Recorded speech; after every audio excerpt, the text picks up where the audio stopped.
the North, and welcome to another action-packed adventure, or what we like to call Schmoedown Night in Canada, episode 41 or 2. I don't have it in front of me. 42. 42. I'm your producer, Dave, and as is a trend these days, I am joined by my good buddy, Daniel. How are you? Yeah, it's D&D night again, I guess. I was gonna say I think this show is more of a horror show than an adventure show, so I'm not sure what you're referring to. I don't know what I was referring to other than I had a great time. I think you might be referring to the internet issues that I often provide for us. Actually, I was alluding to the second match, as I thought you were alluding to the first one. Daniel, right. You're too quick for me. You're too quick for me. All right, but anyway, so as you said, there were two matches we're going to cover, and the first one, Whitney Seibold of the Burning Droogs going up against the Barbarian, the Finstocks Exchange Steel of the Draft. Daniel, how do you feel about these matches? This match, man? I thought this match was both amazing and disappointing for reasons we can get into. And the Barbarian is such a good player. I'm not going to be surprised if he wins. I don't know, maybe not the tournament, but like he'll pick up an amount of awards at the end of the year, and definitely a steal in the draft. That nobody was picking the Barbarian, and they should have. He was in a promo last year. Obviously, Christian had intentions to put him in the league.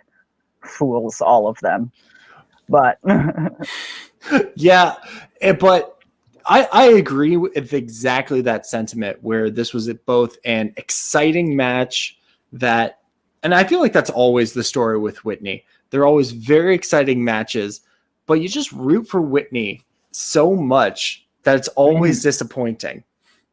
I particularly I'm drawn to that like cocky character that Whitney plays, and like Paul Oyama played that character to a T last year, and nobody liked him, and I was sitting back in my corner going, but I love this guy.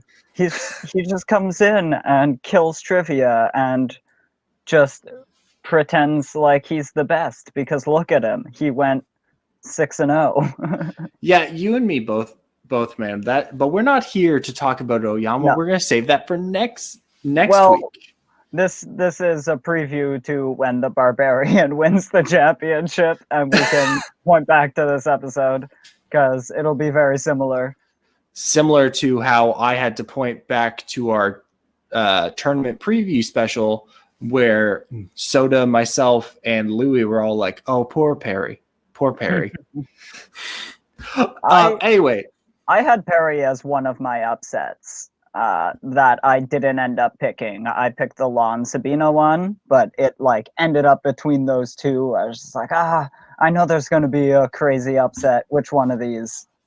And so let's get into the Barbarian versus Whitney. I really loved Whitney's promo of just talking about how he's a like sophisticated person and the Barbarian is a barbarian. Yeah, and I think that extended even into the match, because when Whitney calls Elvis a pelt, and it's just like just so dismissive. Yeah, I love it. And then he names it the wrong Elvis, and that was so much fun. That's the character I like. Just like adding extra information in that nobody asked for, and just I know things. Let's tell them. It's also insane to me that just based on the way that Christian was talking to Gucci, this match was probably filmed before the Ethan versus Dan match, or not the Ethan versus Dan, the corruption founding fathers match, where right before that the Who's the Boss had got knocked out, and there was that Elvis challenge, and I'm like, oh my gosh, what are the odds that Bibbs and Whitney would both be involved in Elvis bits? Yeah, Just unrelated. that is interesting, but also like you can't not run into an Elvis bit when you're playing the Barbarian. We could have seen it coming from the Bibbs match because it would have happened. I also love just the energy just in the pre-match that both Ken and Gucci are bringing. Ken being like, yeah, very similar to how we talked about with Alonzo, where I'm fine being the absentee father. I'm not gonna have them have their flashcards about Fern Gully. Just let them play the match and show up. And then Gucci on the other end being like, this is so intense. This is the most important match of the entire career. I wish I had one of those Men in Black balls right here, but I don't. And I thought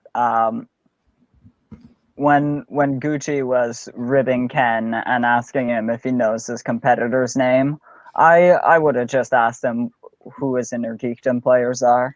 Because you know what he probably would have said? The Barbarian and Dan Merle.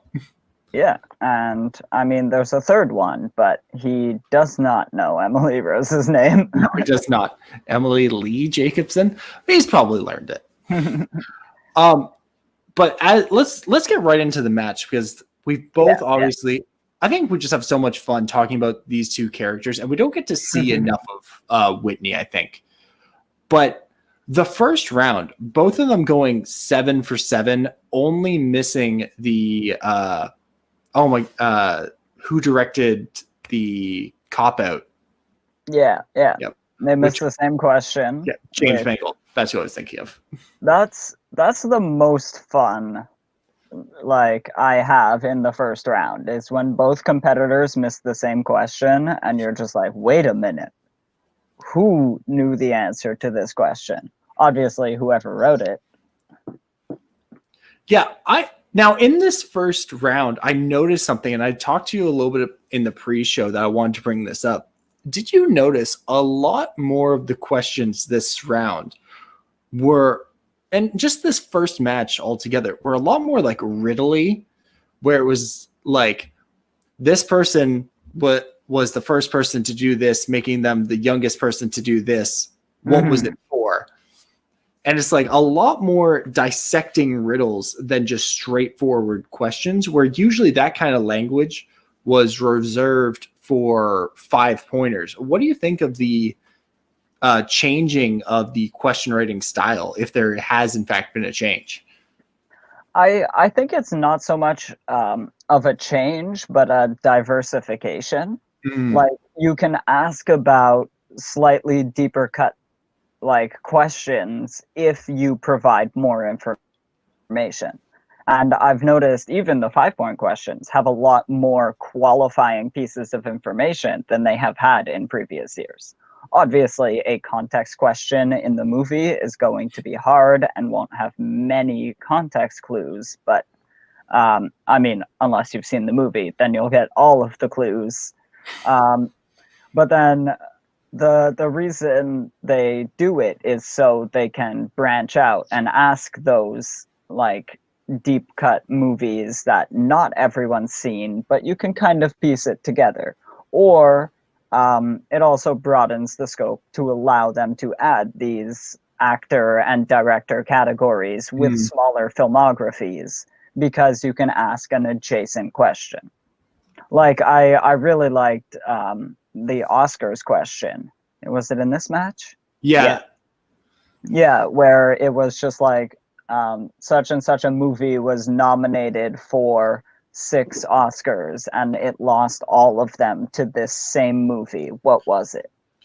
That's Barbarian's question. Actually. Yeah, that was impressive. That was impressive, and I think that's the perfect segue to just start talking about round 2. Both of these guys coming in tied in round 1 with 7 points. Barbarian spins first. Do you have the categories in front of you? I don't actually.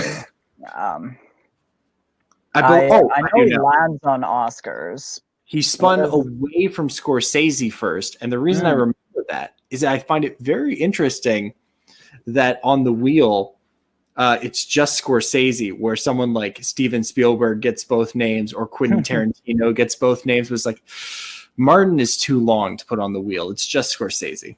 But then he's going to hit Oscars, which is obviously a huge strength of his. Yeah, I mean, he's in a faction with Ben Bateman, who is the Oscars guy and also the study guide guy, and they all tout that the Barbarian is one of the best study partners and trainers in the whole Schmoedown. So you have to imagine. I don't want to say the Oscars is an easy category, especially now they start asking about these wide array of Oscar questions and like the deeper cut, like lower down the bill Oscar awards. And but you can, to a degree, study it because it is all written information on a list that you could compile. And I mean, I don't want to repeat this whole thing that Ben Bateman was talking about, but he like just built a study book by putting a piece of paper that lists every winner, and that whole book is just the winners from this year to that year, and then information about those movies. And by studying that, you kind of can piece it together year by year. And it's a category that can be broken down into a lot of boxes, and any big study, like a big studier in the Schmoedown, will be able to do Oscars as a category very well, I assume. No, I think you're right, and I think that just goes to show we've heard a lot about the Barbarian, but I think this shows just how deep his studying knowledge can go, because to go from inner geekdom, which he outed being like there's only 216 films that are eligible, to every film ever, and then every film that's ever been nominated for an Oscar ever, that takes a lot of studying, no matter what industry you work in or what you do. So it's very impressive to see him. Like, he didn't miss here. He went to multiple choice once, but he picked up 7 points. And yeah, it's easy to tout the Barbarian's excellence because he has only lost one match that we've seen so far, and we really need to get into the deeper rounds to see what sort of competitor we have. Like, obviously, he's one of the most knowledgeable people we have, but the grind it takes to get far in the league is very, very taxing to a lot of players. So. Yeah, and speaking of taxing and people who have like gone against the grind, Whitney Seibold, he spins, gets DiCaprio, decides, no, I'm going to go for spy movies, and he does not great, but not terribly either. Barbarian's only able to capitalize on a 1-point steal, which is really good, and the face on Whitney when they ask him about who plays Le Chiffre in the 1963 version of Casino Royale, he's like, oh, it's obviously this. And then when they say no, it's like, what? I loved that. And then hearing his explanation in the end of the round to Ken being like, yes, I was thinking about the 1958 television production. Obviously. And I'm like, I don't know if anything you said is correct. It sounds right. And yeah. I just love that.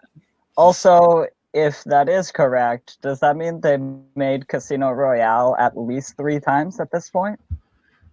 Yeah, it does. That seems like a lot. Like, Well, it's the first book, right? Mm-hmm. But they're not even done making more new Bond movies. At least remake a different one before you go back to this one 1,000 Hey, times. they made Thunderballs twice. Okay, I don't know anything about Bond. I've seen 2 movies, Casino Royale, the remake being one of them. Just getting this out here. Fun fact about Casino Royale for my personal Bond rankings: the original and the new one are either ends of my list, top and bottom. Which one's which? Oh, Okay, I'll never tell. So yes, do you have the score going into round 3? I do not. I believe it was 11-15 though. That sounds correct to me. Yes, sounds right to me as well. You know what? Here's why it's correct, because he hits his Because 2 and his 5, but he Yeah. doesn't hit his 3. Yeah. And Whitney needs some luck eventually, because he is such a knowledgeable competitor, and he seems to just hit 2 questions every match that he doesn't know.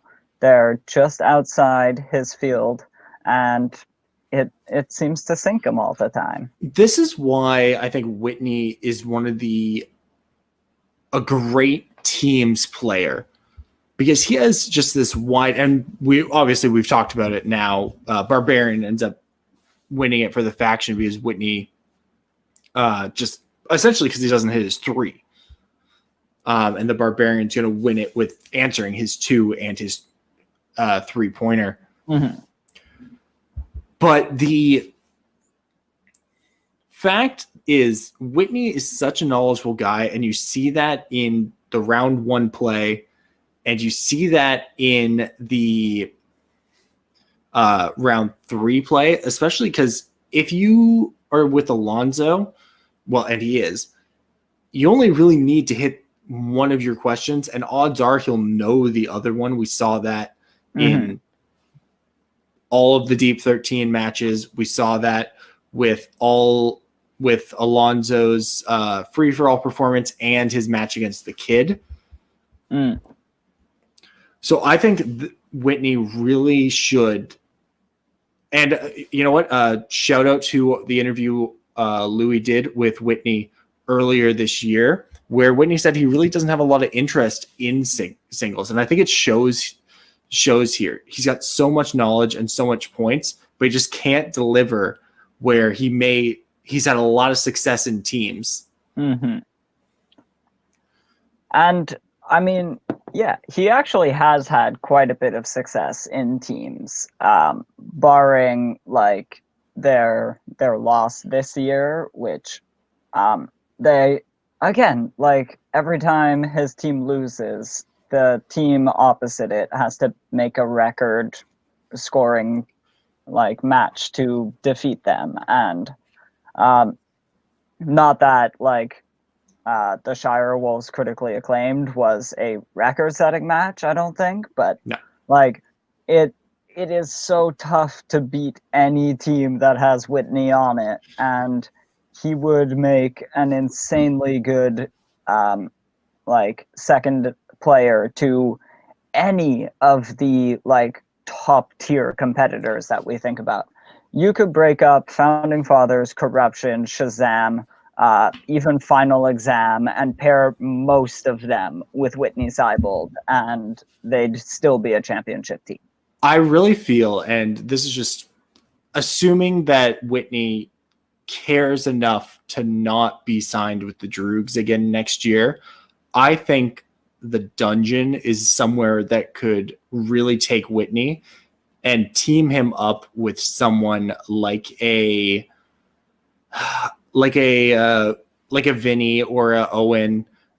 We'll see how Zip and Adam do, but maybe even one of them next year. And I think that could be a really dominant team. But see, okay. I'm not sure Whitney's signing with the Droogs. My conspiracy theory is still that the Founding Fathers sign with the Droogs and they pick up a third player, and with 2 first-round draft picks, you can build a hell of a team starting from the ground up. That's a pitch for any manager of the Droogs to throw to the Founding Fathers. Yeah, I see that. But we're talking a lot about where Whitney's going, what Whitney's going to do. The Barbarian is going to the second round. He's going not only to the second round, I think he's going to Rookie of the Year. Maybe. I'm so mad Ace can't win it.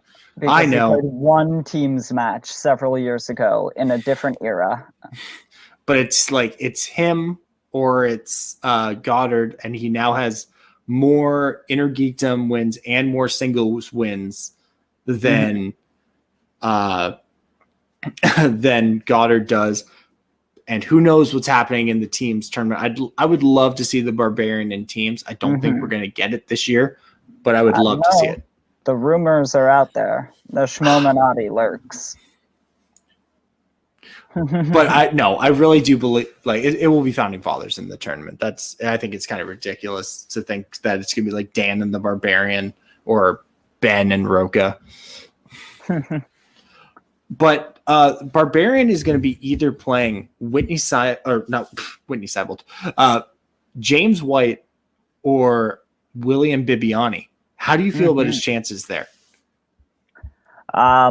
Well, I think his chances are a bit better against James White. No offense to him, but Bibbiani is, kind of on a tear this season. We've seen him and the kid play a number of matches now, and together, and also that one singles match. I do think Bibbiani is a force anytime you have to play him, and he is prepped in the digital age. So you don't even have that on him. It's going to be a tough time. No, I really do think so. And I think that I'm very excited to see if any of the play-ins can make an upset. I don't think it will be James White. So I'm very excited for the potential of Bibbiani versus the Barbarian. Yeah.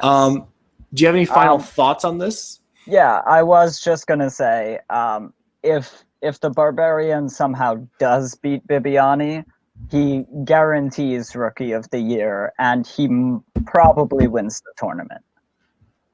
Probably, and you know what? With a win over Bibbiani and a singles tournament win and a successful Inner Geekdom run, I'm gonna he might be coming for chance. He might be coming for chance as Player of the Year. Sorry, I was interrupted there for a second. Oh, I thought you were just laughing because I said anyone who's not on corruption could be Player of the Year. Oh, well, yes, that is. I realized after saying that he would win the tournament, his next opponent after Bibbiani is likely Chance Ellison, so I don't want that to happen at all. All right. Chance Ellison is Player of the Year. Player of the Century. All right, let's move on to Video Drew versus Mark Riley. This was honestly one of the matches I was most excited to see in this tournament. Oh, yeah. I have no idea how this matchup perfectly lined up. I just wish there was still live studio performances, because the build up to this match could have been great. I think it could have, but I actually think Riley could play it so many different ways, of being the terrified of Drew, or being interested because he is such a horror buff and everything, or just play it straight and just refer to her as Drew and just be kind and everything. I think they could have played a lot of different cutscenes around these two. I like the idea that he just called her Video. But I kind of disagree. I think this match gets more hyped. Well, not more hyped, but it gets made better, by the digital format, and Video Drew being able to sit on her own couch and have props and the green screen dress and her invisible hand is just, it's just, that stuff you can't do in the studio. And it's stuff that really it's stuff like that that keeps me excited every time we see stuff like this pop up in this digital tournament. Actually, I was kind of thinking that in the last match, sorry to jump back there for a second, but the Barbarian has like a green screen curtain and everything, and that could be very interesting. I expect GIFs. Dan, I've been working on something. Ooh. All right. No, you haven't. You don't have any time. You do way too much already. Oh my gosh, thank you so much. The lies are working. Okay, so... Well, I do nothing but sit at my computer and talk about Schmoedown, so... Hey, I do nothing but sit at my computer and talk about Schmoedown and then listen to you guys talking about Schmoedown. 4,000 times, yes. 4,000 times. I don't do that. I sometimes watch it once. We're not talking about video editing. We're talking about Video Drew versus the former two-time singles champion, Mark Riley. Mm-hmm. I thought this was really a make or break match for Mark Riley. After the KO with Who's the Boss, if he had gone out in the first round of this match, I don't think we would ever have seen Riley play again. I disagree with that, just because I know what the year Mark Riley is having right now. Like, he's planning a wedding and shit. Like, it's gonna be...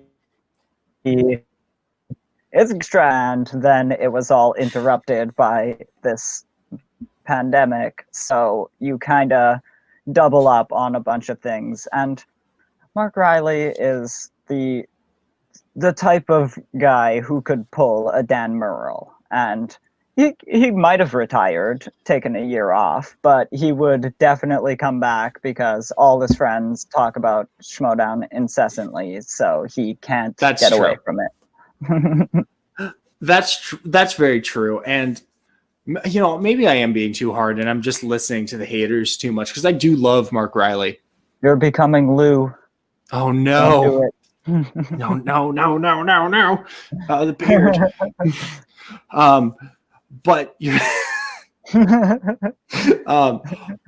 but even I was still very excited because of Riley is a guy who deserves a lot of respect, but never gets it. He's often thought of, well, obviously he's the fourth man whenever you're talking about the four best players of all time. And maybe that's true, maybe it's not. Oftentimes he's talked about as being the B player. So he is a guy who had something to prove in this. You know what? I was being too harsh. I take back everything I said. Although if you watch his team's match, you clearly see it is a 1A, 1B, because Ben is the A player in the movie trivia Schmoedown, and Riley is the A player in knowing things about movies. So I like that. That's their complement, and they both play an A and a B role, and I think those are the super teams compared to the regular teams. No, they really are. And speaking of like super teams, Video Drew is also someone, and I think this is probably why this match works so well. These are both people with something to prove. Mark talked about it in the pregame about how Video Drew's got to come out of the shadow of Tom. And to go back to a promo, I love Tom's not here. Other Tom is missing. Video Drew is calm. Yeah, I liked her whole promo that, like, it leads you to believe everything is going to be okay. And then when the match starts, there are multiple Drews on the couch, and it's unsettling. There are multiple Drews. She is missing a hand. She looks like a leopard or a cheetah. What has happened? Yeah. I was very excited to see this, and I think also Video Drew had a lot of knowledge that didn't get to be showcased because she was on a team with Tom. So this was why I was so looking forward to this match, and I gotta say, it delivered. Yeah. Also, like, we should mention, just we all love Video Drew.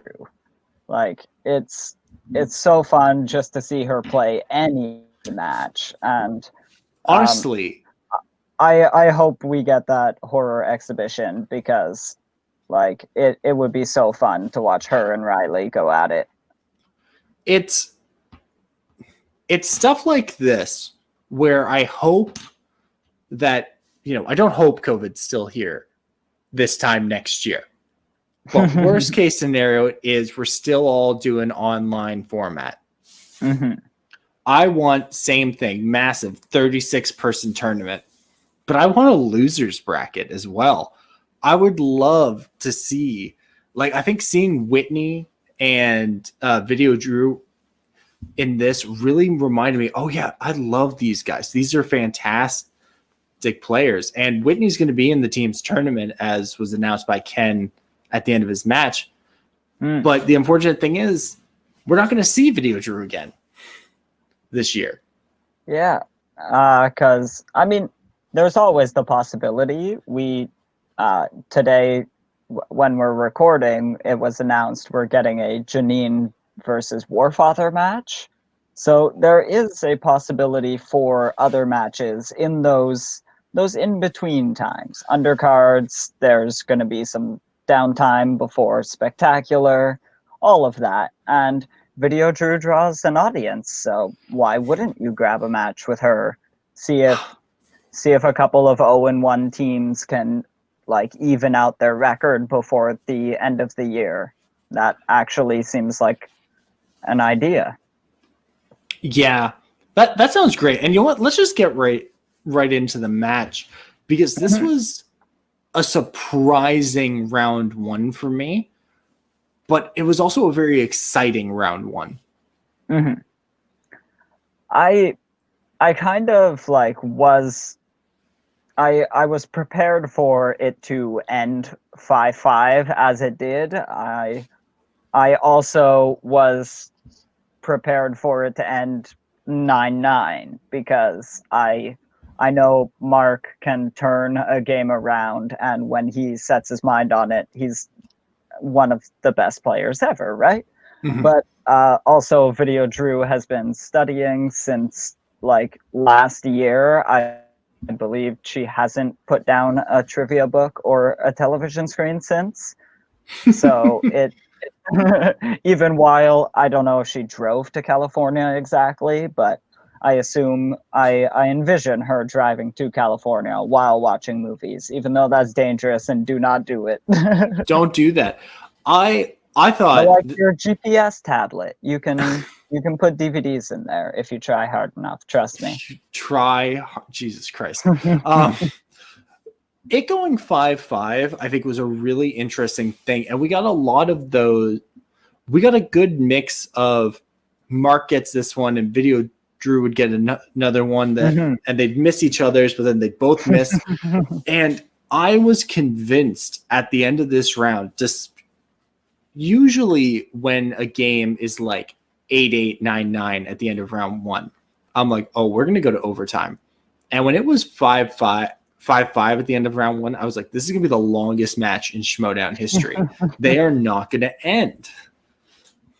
I actually thought it was going to end at the 5-pointer from the way they were playing, the way, like, they were focused and everything. I was expecting both of them to go the distance, and I mean, they do. They do. As we get into round two, I do have slices for this. Oh my goodness. Riley spins SNL, and then respins into Denzel Washington. How weird would it have been to get SNL in the first match of the week and the last match of the week, where before never spun? Mm. I mean, to be fair, we don't know how many times. Well, we could find out, but we don't know how many times it's been on the wheel. And I'm not doing like, that research. yeah, there's so many different categories that to envision SNL, how many times it was not spun when it was available. Although then, if that number's low enough, it being spun both times would be astronomical. Um, Mhm. And then, so yeah, Denzel Washington. It seems they wanted to go for this, and they do reasonably well. Yeah, Mark's gonna pick up five points here, but he is gonna give up that 1 point steal, which I think which ends up being a crucial component Mm-hmm. uh, to the end of the match and the way things all shake out. And that was actually one of my favorite moments, and then my least favorite moment of the match will come later. Yeah, he gets 5 out of 8, 2 multiple choice. Um, I mean, singles, there's so many more multiple choice. Like, we coming off the Inner Geekdom and Star Wars tournaments was the worst time to enter a full singles tournament where you see less points spread all over the place. There's less questions, all that. And I think people might be underselling how great these matches are just based on, if you just look at the numbers, it's not the biggest matches. It's not 32-31 perfect games for DiMolanta and Scrimshaw, like, but um, I guess you can't complain too much when Drew does almost the exact same thing in the next round. Mhm. She spins Mel Brooks and decides to take it. Which was interesting for me. I was not expecting that. Yeah, but I also was super impressed, and as soon as she started answering questions, I went, "Oh, so this is like a good category." It was so interesting. It seemed like it was almost a surprise to Kaiser as well, as he's being like, that's not my favorite category, but how do you feel about it? And then she's just like, let's keep it. And I'm like, what?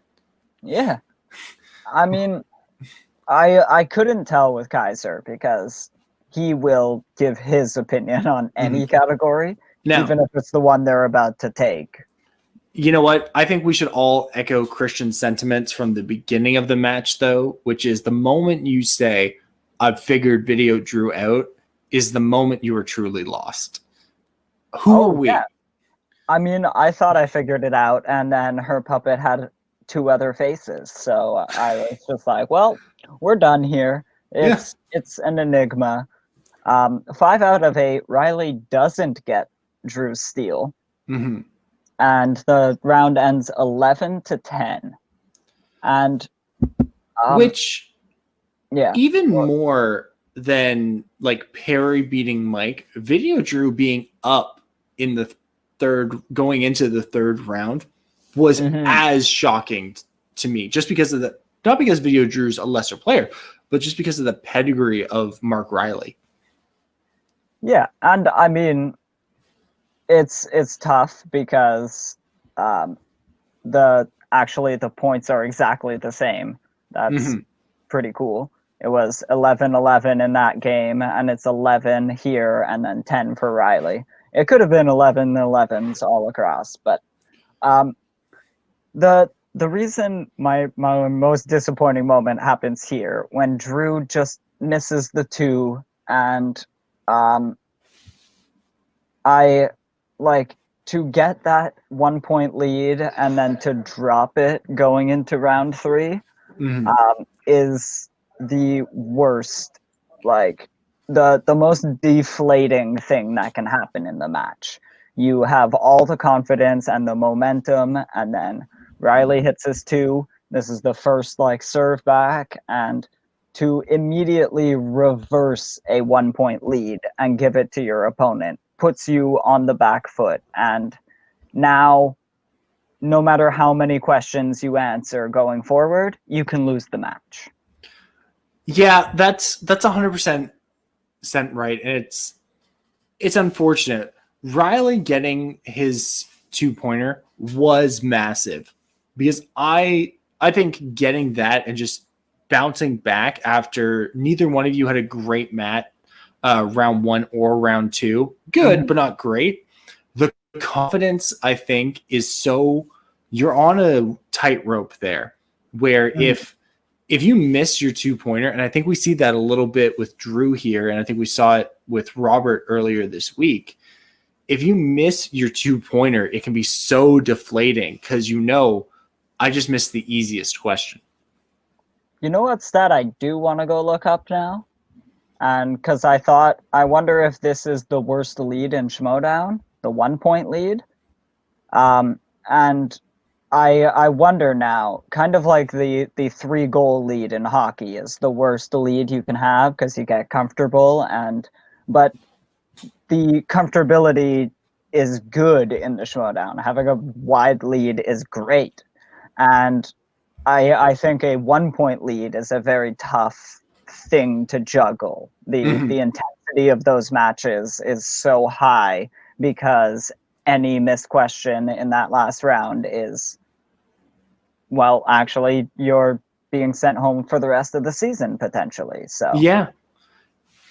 Now, and Mark, like we've already talked, we're talking about it now. Mark Riley gonna hit his 2-pointer. Do you remember what category it was in? I cannot. I don't have the categories. Neither can I. That's okay. But he hits it fairly confidently because I think at this point he still believes that he is going to have to come in and face Video Drew, and he's going to have to answer the rest of his questions. But Video Drew missing her 2 right off the bat, and then missing her 3, but it being that close where she's not thinking of the crappy Olympus Has Fallen sequels. She's only thinking of the crappy Olympus Has Fallen. Although, you know what? I think Mark Riley is actually kicking himself more.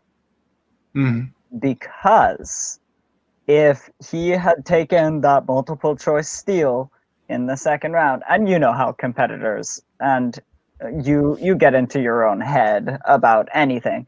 If he had picked up 1 more point, he'd have a TKO right now. Because tie goes to the higher ranked competitor. No, because he Riley would have answered no questions in the 3rd round. No, because if they were tied, Video Drew would have hit her 2 or got asked her 2, missed, and her 3. No, because it would have gone back to Riley. He would have answered his 2. Yeah, because they give it to you. Because otherwise, what's the point of asking if they're up by 8 points? What's the point of asking a 2-point question, right? But I gotta say, the 2-pointer and Video Drew's 2 and 3-pointer, I thought were reversed in difficulty. Because asking what James Bond actor stars opposite Angelina Jolie in Tomb Raider, Daniel Craig wasn't anybody in 2001. Why are you even thinking about that? And her saying Sean Bean makes way more sense. I didn't know Sean Bean was Bond, so he wasn't. He played the bad guy in GoldenEye. And yeah, so I would have assumed from Bond actor that it is a Bond. And then so you're cycling through the lists of Bonds, and while Daniel Craig wasn't a big thing, Tomb Raider was kind of a big thing. It was not very great and nobody enjoyed it a lot, but it was before Tomb Raider came out. It was a thing people were anticipating. I know I myself remember Tomb Raider and I was 6. No, I was not, but but then asking for the Angel Has Fallen question, despite it being a new release dates question, I think is a lot easier of a question, and I think it should have been the 2. But that's neither here nor there. Video Drew, unfortunately, can't hit the 2, can't hit the 3, can't hit the 5. And this may be the last time we see Video Drew for the season 7. And hopefully it's not. And I kind of want to make a joke here, but still. I do want to. I kind of want to wink to audience a little bit and say, like, is it the last time we see Video Drew this year? Who knows? Who knows? She could be in the back of anybody's videos. We can't put anything past her. There's not actually a wall behind you, Dave. That is a smoke screen and a blind set up by Video Drew. I'm not going to touch it. But, okay. It's super fragile. Okay. But on to Mark Riley, though, and Gucci. I love when they bring Gucci in and Christian's like, how you feeling? And he's like, man, I was sweating. And I loved how honest he was in like, yeah, I know it. Riley knows it. Mm-hmm. Playing like that is not going to win. That's not going to cut it in the next round. Yeah. Because we so rarely see Dagnino drop the facade of confidence. Mm-hmm. And to just be like, oh, fuck. Although, like, yeah, I don't have. Do you have the standings in front of you? He's going to play Perry next. Oh, yes. Do you want to speak on that for a second? Yeah, sure. I think this performance, it's going to be interesting because this was probably filmed the same week of the Who's the Boss match. So you got to imagine that this and that match are either going to super demoralize him and Perry's going to walk in and just have a strong game or even a good game, a game like Video Drew played, but if she hits one of her questions in round 3, she wins. Or Mark Riley is going to have a fire under his ass after being KO'd by Shazam and is going to just go in there and stomp all over Perry, unfortunately. I guess it really does depend on if this match was taped before that, and if this is his coming back from that match, I do worry for his chances in round 2 because Perry played a great game, but she did not get good questions for her. Mm-hmm. And if she gets her category and gets questions that she can get, like, it's a very different match that he's looking at than a score of however much she won against Mike by. I cannot remember that match very much. Yeah, I really do think that this is going to be the match that determines everything. Mm-hmm. I think this will be the make or break. And Tom said it in his video. Mark Riley is really the linchpin of the Finstock exchange right now because Barbarian and Roka have tough roads ahead of them. Mark Riley has a very difficult road as well. I think they got lucky that Bateman and Dan are guaranteeing themselves 3 points. But if Riley doesn't deliver solid numbers in this tournament, it's going to be tough for the Finstock exchange to escape swag and corruption. They did just, and that's what I was pulling up here, they did just take the lead again with that victory. They go to 41, Jesus. and swag with 39, and corruption with 38. And you're right that Riley does need to come to play in this tournament, but not necessarily as much as you might think. You can expect an even point spread throughout the 3 remaining Finstock competitors. That is relative to what the potential of any remaining faction is. Like, if you kind of look at it statistically, like where their placements are with a couple of matches if they get only 2 wins each, they'll have enough to keep above water, compared to if like Swag doesn't have many competitors left. They have Oyama and Lon. And then Corruption has all 4. Or, well, Mike just lost. Corruption has 3 very strong-looking competitors still in the tournament, and that is what's worrying to the Finstock Exchange right now. Yeah, I agree, but I think, you know what? This is why I love tournament season, because we get to see all these fantastic players, and we get to theorize about this. Even though it's the first time we've had such a standard way of looking at things. Usually it's just who's winning the most matches so we know who to vote for at Manager of the Year. But now it's just so competitive, and I love it. Yeah, there's so much more to the entire, like, all the debates, all the trash talk amongst the competitors, and like you get so much more, well, just from having more competitors in it, right? But I was looking. Okay. I would love, and this is we're gonna wrap up here in a second, but I just want to talk about Mark Riley. I would love for somehow Mark Riley to beat Perry, and then Snyder to beat Oyama or Marisol. How? Because I would love to. You. I would love to see Snyder Riley again. I think there's a lot of history from like season 4 back then, whether they were playing in singles or they were playing Wolves of Steel versus Patriots. That's like an old school matchup that I'd love, that we haven't got to see a lot of. And I think it would be really interesting to see what does that look like in the modern era.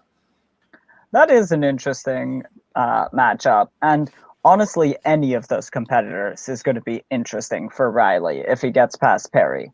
You have Snyder, who's Snyder playing? Either Marisol or Oyama. Oh, okay. Marisol and Oyama is going to be one hell of a match. I don't count Marisol out for a second. No. And whoever comes out of that has a strong chance at beating Jeff Snyder, even though he can beat either of them. He almost beat Paul, but I mean, to be fair, Paul is a student of the game and knew what he was doing in that match. And apparently Jeff did not, by betting too much. Yeah. That should about wrap it up. We've talked about that entire bottom quarter of the tournament. Well, Dan, where can the good people find you online as we get out of here? My handle's here at the bottom, aventures_SOTN, Schmoes of the North. I'm also around on our Facebook page, Schmoes of the North, a Schmoedown fan page. And yeah, that's about it. And you can find me at Leaves Me Alone on Twitter, but don't do that. It's a terrible follow, and you don't want to do that. Just make sure that you subscribe to Schmoes of the North on YouTube. Subscribe, follow, love it. It's the greatest thing you'll ever do in the 45 seconds that you do it. I love it. All right. From all of us here at Schmoes of the North, have a good night.